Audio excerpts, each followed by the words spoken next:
Hey, what's up? Welcome to FreesTYLERs, the greatest podcast in the history of mankind, ran by a 15-year-old kid. Today, I'm speaking with my friend, Kat Curtis. Hi. How are you, Kat? I'm so good. I'm excited for this podcast. It's definitely not going to be underfilled. If you don't know who Kat is, she's probably most likely known for her food videos on TikTok. Kat is part of the Good Burger Squad. She's also the owner of the Funny or Die TikTok account with 3.4 million followers. And she's the owner of the famous one-eared Uno. I can see if I can go. Do you want me to show him quick? He's over on the couch. Sure, yeah. Let me go get him. Taking his morning nap. He takes naps all day until I want to go to bed, and then he wakes up. Hey, Uno. Uno. He's gonna go jump in a box now. Go ahead. That's Uno. His tail will stay. That's fine. Kat, you just got 2 million, right? I did just hit 2 million. It was extremely exciting. Thank you for making a note of that. Yeah, that just happened a couple days ago. That's insane. Yeah. When I hit 1 million, I didn't know if I'd ever get to that. So right when I hit 1 million, I'm like, I want to hit 2 million just because I didn't think I could get to 1 million. So in less than a year, I was able to get to 2 million, and I felt really good about that. So Okay, so I have a couple of questions to ask you. You're cool with that? yeah, of course. What's your favorite way to start the day? My favorite way to start the day. I mean, if I was living my best life, I think the way I would start the day is honestly, I'd get up and work out. I don't have the ability to wake up early enough to do that, but the way I like to start the day is I like to get up. I like to have a little bit of breakfast. I'm not a huge breakfast person. I love my morning coffee, and I love just kind of like, cuddling with Uno for a little bit before I get started with the workday. And I like kind of writing down, well, usually the night before I write down my to-do list, and I like to re-look over that and kind of reevaluate it and just kind of get into the day and get going. Nowadays, I usually work out over the lunch hour, and I really like that that's part of my morning. But yeah, that's kind of how I start off the day is I kind of get my intentions straight, hang out with my cat. I look at a little bit of TikTok and then, start the work day. On top of TikTok, I do work full time. So one of the many things I do is run their TikTok account. I actually got hired to do their social rollout. TikTok was an initiative I just kind of went with. I was like, hey, I think it's really important we're on the platform. And they're like, they gave me the login. They're like, do what you do, and it came out really successful. I got us to 1 million in under 5 days and to 2 million in under a month. So that was something I just wanted to do. On top of that, I write the TikTok Spotlight series for them, where every other week I write about an up and coming TikToker, and they get featured on our website and on our TikTok, and it's a really great thing. That's really cool. What's your favorite TikTok that you've ever created? I would have to say my favorite TikToks, it's kind of a series, would be the period pieces where I'm running in slow motion and then that computer robot narrates me. I think those are really funny. They're really simple to shoot, and I have a lot of fun like writing the dialogue for them, and it's been received very well online. That's my favorite series. Probably my second favorite next to that would be the mall prank series that we did, where it was a scripted prank war. I really enjoyed like working on that, and it was a really fun initiative I did with John and Jo before. This was a couple, like a year before the pandemic happened, or a couple months before the pandemic happened. What's the weirdest question that you've ever been asked? The one that like throws me off a little bit is sometimes people are like, "Are you a boy or a girl?" And I'm just like, if you have to ask, is that really any of your business? I just think it's silly. I don't know how it matters, or like, I just think it's a weird question to ask. It's like I just feel like you knew you should have kept that to yourself. Yeah. I know that you're a vegetarian. What was the hardest part about becoming a vegetarian? Fried chicken. I miss fried chicken so much. I'm very lucky. I live in a big city. I think Uno is going to make another appearance. I live in a big city, so there is a lot of places that are catering to vegetarians. So I've been exploring and finding places that have made fake fried chicken, and I found places that make nearly identical fried chicken. So I've been really happy to find that because losing fried chicken was the hardest thing because that was the thing I still craved. Also, like buffalo strips, I really miss too, but I found a place that has a fake meat version of that too. So I did miss those, but now that I have alternatives, I've been doing okay. What is one food that you couldn't live without? One food I couldn't live without. Hey mom, what's one food you think I couldn't live without? Pizza. My mom says pizza, and I do agree. I do. It's simple, it's fun, it's a plate in itself. Like, you don't need a plate. It already is a plate and a food at the same time. It can be any meal of the day. It can be anything you want it to be. It's beautiful. It's the most motivational piece of food I know. Yeah. Who are some creators that you admire or like inspire you to do what you do? Rich Black Guy, I think his sketch comedy is really funny, and I'm trying to move in a direction where I'm doing a lot more of that. I think his writing's really brilliant. I think he's just so funny and he nails it every time.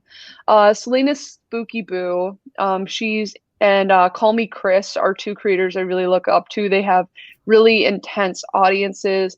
They are really good at inviting their audience into their lives. They're very, very funny and I just admire what they do. I think they're both really great and talented.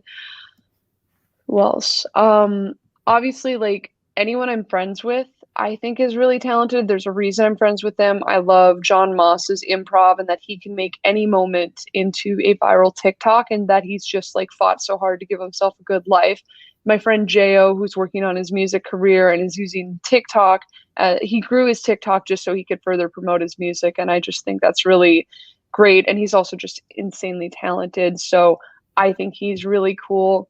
I'm gonna grab my phone because just like when I'm talking, sometimes I can't think of like who's who. Obviously, my boyfriend, Good Burger Ed, I really think what he's doing is special. He dresses as Ed from Good Burger and he makes TikToks. And I think it's really fun because a lot of people really love the character Ed from Good Burger, and he's giving that character a whole new life and everything. And it makes a lot of people happy. And especially during this pandemic, I think his TikTok has really helped people stay cheerful. Also, with Good Burger 2 being a movie that is going to come out, I think it's really fun that he's like keeping the character alive. So I think it'll help the movie. I'm just jumping over to my TikTok. Obviously, I think my cat's a great creator, but I also help him run his account. So that's not really fair for me to say. Um, I'm probably going to miss people and then they'll hear this podcast and be like, why didn't you mention me? Honestly, I could just mention people all day. I think Eat It Katie's really funny. A lot of people mix her up with me, even though we don't look alike. We just sound like each other. And she has full blue hair and I have some blue in my hair. She does food content and she has the whole like lettuce gang thing going on. I think her food content's really funny. Chunky's Dead, Melissa. Her content is probably a little bit inappropriate for your audience, but I know they still watch her. I think she's really creative and I think she's really funny. And I think what she's doing is really important, especially like around issues of mental illness. And I think her comedy is really edgy and great. I could go on and on, but I imagine you want to move to the next question. And to any of my friends I missed, I'm just nervous. It's no slight. What's a video that you made that you didn't expect to go as well as it did? The mall prank video. Really thought people would understand that that was a joke, that those were all my friends in the video, and that they would laugh because everyone in that video you saw in the videos before and after. Like if you were on my TikTok page when you saw that video, if you clicked on my page, you would know all those were my friends. However, it started getting shared outside the app and people didn't get that context and they didn't realize it was a sketch. And it went super viral and it ended up on the news. And it's like, I knew the video when I made it, I knew it was going to do well. I didn't expect for it to be shared internationally. Did not expect that, but you know, it was fine.